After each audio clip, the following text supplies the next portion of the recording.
والصلاة والسلام على خير خلقه محمد وآله وأصحابه أجمعين. ربنا ظلمنا أنفسنا وإن لم تغفر لنا وترحمنا لنكونن من الخاسرين. ربنا آتنا في الدنيا حسنة وفي الآخرة حسنة وقنا عذاب النار. يا الله يا أرحم الراحمين يا أكرم الأكرمين يا بديع السماوات والأرض يا ذا الجلال والإكرام আপনি আমাদেরকে দুনিয়া আখিরাতে যাবতীয় কল্যাণ দান করুন, জাহান্নামের শাস্তি থেকে আপনি আমাদের সকলকে রক্ষা করুন। হে আল্লাহ, গণপ্রজাতন্ত্রী বাংলাদেশ সরকারের মাননীয় প্রধানমন্ত্রী, আমাদের সকলের শান্তি অভিভাবক বগুড়া কৃষি সন্তান জনাব তারেক রহমান সাহেব, বগুড়াবাসীর দীর্ঘদিনের লালিত স্বপ্ন আপনার দরবারে শুকরিয়া আদায় করছি। হে আল্লাহ, আপনি ফলাফল মৌসুমকে এই শহরে উন্নতি অগ্রগতি এগিয়ে এসেছেন। হে আল্লাহ, আপনি তাকে সর্বোত্তম প্রতিষ্ঠানে ঘোষিত করুন। হে আল্লাহ, এই নগরীকে আপনি সুখী সমৃদ্ধ শান্তিপূর্ণ নিরাপদ নগরী বানিয়ে দিন। হে আল্লাহ, ইব্রাহিম আলাইহিস সালাতু ওয়াস সালাম পবিত্র মক্কা নগরীর জন্য যে দোয়া করেছেন, আমরা নবগঠিত বগুড়া সিটি কর্পোরেশনের জন্য দোয়া করছি। হে আল্লাহ, আপনি সিটিকে নিরাপদ সিটি বানিয়ে দিন এবং এর অধিবাসীদেরকে সম্মানজনক ভিত্তিতে আপ্যায়ন করুন। হে আল্লাহ, মাননীয় প্রধানমন্ত্রী জনাব তারেক রহমান সাহেবের নেতৃত্বে আমাদের সকলকে ঐক্যবদ্ধ হয়ে সুখী সমৃদ্ধ বাংলাদেশ গড়ার প্রতিষ্ঠান করুন। হে আল্লাহ, আমার রাহিম মহান স্বাধীনতার ঘোষক শহীদ দেশের জিয়াউর রহমান সাহেবের কবরকে আপনি দূর তারা পরিপূর্ণ করুন, তাকে জান্নাত ফেরদাউসের ব্যবসায় মেহমান হিসেবে আপনি কবুল মঞ্জুর করে নেন। হে আল্লাহ, আবশ্যক দেশনেত্রী সাবেক প্রধানমন্ত্রী এবং ভারতীয় কবরকে আপনি দূর তারা পরিপূর্ণ করে দেন। মরহুম আরাফাত রহমান কবরকে আপনি দূর তারা পরিপূর্ণ করে দেন। আয় আল্লাহ, আমার রহমান আপনি আমাদের জমাদারকে কবুল মঞ্জুর করে নেন। وصلى الله تعالى على خير خلقه محمد وآله وأصحابه أجمعين. سبحان ربك رب العزة عما يصفون وسلام على المرسلين والحمد لله معهم برحمتك يا أرحم الراحمين.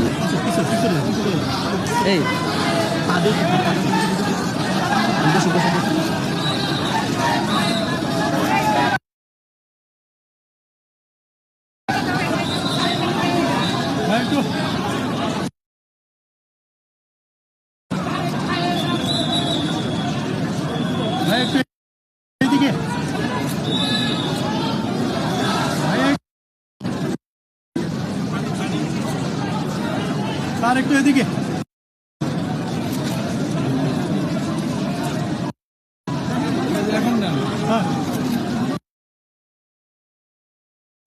সামনের দিকে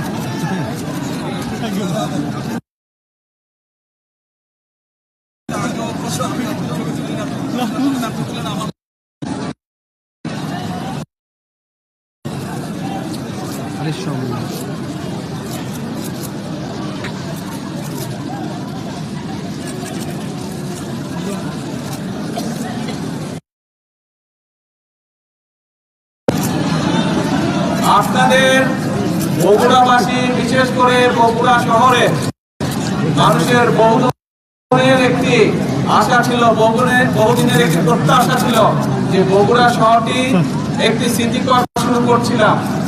নর্মালি সিটি কর্পোরেশনের যে সকল সুযোগ সুবিধা থাকে আপনারা দেখছেন 2001 থেকে 2006 সাল পর্যন্ত আমরা ধীরে ধীরে সেইগুলো ম্যাক্সিমাম বেশিরভাগ যেগুলো সুযোগ সুবিধা থাকে একটি সিটি কর্পোরেশন হলে সেই সুযোগ সুবিধা আমরা গড়ে তুলেছিলাম। এখনো কিছু কাজ বাকি আছে, তবে আমরা এটি আসবে আমরা আনুষ্ঠানিক যাত্রা আজকে শুরু হলো বগুড়া শহরে। আপনারা যারা বগুড়া শহরের অধিবাসী, আপনারা কোচে আরে সোজা পায় না জোরে পায় কোচে আসলে মানে কোচে থাকে, কিন্তু একটা ব্যাপার আছে, একটা না দুইটা ব্যাপার আছে। ব্যাপার হচ্ছে নিজের শহরকে কিন্তু নিজে পরিষ্কার রাখতে হবে। পরিষ্কার কিন্তু আপনারা রাখেননি। আমি আসার সময় ওই স্টেশন রোডে দেখলাম দুই পাশে অনেক ময়লা। আমি প্রশাসনের সঙ্গেও কথা বলেছি, কিন্তু প্রশাসন একটা করবে, কিন্তু নিজের ঘর তো নিজেকে পরিষ্কার রাখতে হবে, তাই নয় কি? হ্যাঁ, এখন সেটা স্টেশন রোড হোক, গোহাইল রোড হোক, বনানীর মাটিরালি হোক, ভিতরের রাস্তাগুলো হোক, যারা এই সিটি কর্পোরেশনের মানুষ, যারা সিটি কর্পোরেশন আপনারা বাস করবেন, আমাদের নিজেদের শহরের যত্ন আমাদেরকে নিতে হবে, তাই তো? আমরা সবসময় আপনারা বলেন যে বগুড়াকে আপনারা বগুড়া শহরকে একটা মডেল টাউন হিসেবে গড়ে তুলবেন, কিন্তু মডেল টাউন করতে গেলে তো শুধু সরকার একা পারবে না। এলাকার মানুষ, শহরের মানুষ যদি চেষ্টা না করে, শহরের মানুষ যদি একসাথে কাজ না করে, তাহলে তো সম্ভব না রে ভাই। আপনারা এখানে অনেকে ছোট ছিলেন, দেখেন নাই, আর বড় হয়েছেন, কিন্তু মুরব্বী যারা আছে তাদেরকে জিজ্ঞেস করবেন 1 থেকে 6 পর্যন্ত আমরা কিভাবে মোটামুটি ভাবে শহরে বহু কাজ করেছিলাম। সেই পানি আটকে যেত, সেইগুলোর কাছ থেকে শুরু করে, ড্রেনের কাছ থেকে শুরু করে, বিভিন্ন রাস্তাঘাটের কাছ থেকে শুরু করে, ওই যে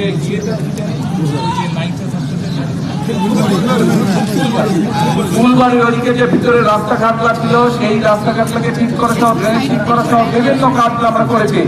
এই 2 পাশে বড়তর ওই পাশে যে ব্রিজগুলো ছিল, আগে ছিল একটা ব্রিজ, আপনাদের এই বিএনপি সরকারে কিন্তু 6টা এক্সট্রা আরো 6টা ব্রিজ আমরা তৈরি করেছিলাম। কিন্তু এই সবটাই আরো কাজ করা যাবে, কিন্তু আপনারা যদি যত্ন নেন, যত্ন নিতে হবে, পারবেন তো? ঠিক আছে, দেখবো যে বগুড়ার মানুষ নিজের শহরের কতটুকু যত্ন নেয়। ঠিক আছে, আর আমার পাশে থাকবেন ইনশাল্লাহ। আগেও যেভাবে কাজ করছি, ইনশাল্লাহ ভবিষ্যতে আপনাদের জন্য এবং সামগ্রিকভাবে, এখন তো সারা দেশের দায়িত্ব, আগে নয় শুধু বগুড়া দেখতাম, সামগ্রিকভাবে সারা দেশের জন্য যদি কাজ করতে পারি, এই দোয়া করবেন। মুরব্বী সহ, মা বোন সহ সকলের কাছে এই দোয়া চাইছি। আমি বগুড়ার সন্তান, আপনাদের সন্তান, যদি সারা দেশের মানুষ আর দায়িত্ব দিয়েছে, সারা দেশের মানুষকে যাতে বগুড়ার মানুষের মতন খুশি করতে পারি, তাদের সমস্যাগুলোকে কম বেশি সমাধান করতে পারে, সেই দোয়াকে আমার বক্তব্য শেষ করছি। আল্লাহ হাফেজ, আসসালামু আলাইকুম। ম্যাডাম একটু ঘুরবেন। ম্যাডাম আপনি জান না, আপনি এক্সচেঞ্জ জানতেন।